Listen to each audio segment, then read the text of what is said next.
నేను ఒకే ఒక విషయం మిమ్మల్ని కోరుతున్నాను. మీరందరూ వచ్చారు, నిండు శోభ వచ్చింది, చాలా ఉత్సాహం వచ్చింది. నాకు కూడా అనిపిస్తా ఉంది, కొండను కూడా ఢీకొట్టే శక్తి మీరందరూ నాకు ఇస్తున్నారు. అది చేస్తా. ఆత్మవిశ్వాసాన్ని పెంచారు. అయితే ఈరోజు ఇక్కడుండే వ్యక్తులను చూస్తే ముఖ్యమైన నాయకులు, యూనిట్ ఇన్ఛార్జీలందరూ ఇక్కడున్నారు, మండల పార్టీ అధ్యక్షులు ఉన్నారు, పార్లమెంటరీ పార్టీ నాయకత్వం ఉంది, ఇంకొక క్లస్టర్ ఇన్ఛార్జీలు ఉన్నారు, ఎమ్మెల్యేలు, శాసనకర్తలు, ఎమ్మెల్యేలు, ఎంపీలు ఇక్కడ ఉన్నారు, మంత్రులు ఉన్నాం. అయితే ఈరోజు మనకు కావాల్సింది ఎక్కడికక్కడ సమర్థవంతమైన నాయకత్వాన్ని ఇంకా తయారు చేసుకోవాలి. నాయకత్వం ఉంది, శక్తిని పెంచుకోవాలి, తెలివితేటలు పెంచుకోవాలి. మనం అనుకున్న లక్ష్యాన్ని చేరడానికి ఎలాంటి స్కిల్స్ కావాలనో అవన్నీ మనం నేర్చుకోవాల్సిన అవసరం ఉంది. ఈ రాష్ట్రాన్ని ఒక విజన్తో తీసుకుపోవాలంటే నేను ఒక్కడనే కాదు.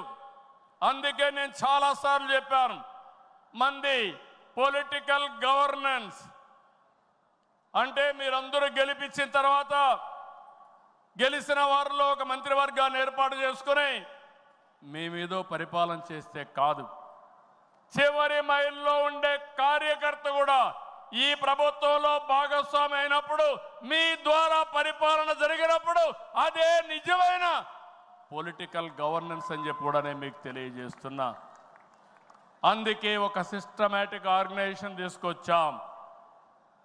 ప్రభుత్వానికి పార్టీకి అనుసంధానం పెరగాలి, అనునిత్యం అవగాహన పెరగాలి, భాగస్వామ్యం పెరగాలి. దానికి మహానాడు ఒక వేదిక కావాలి.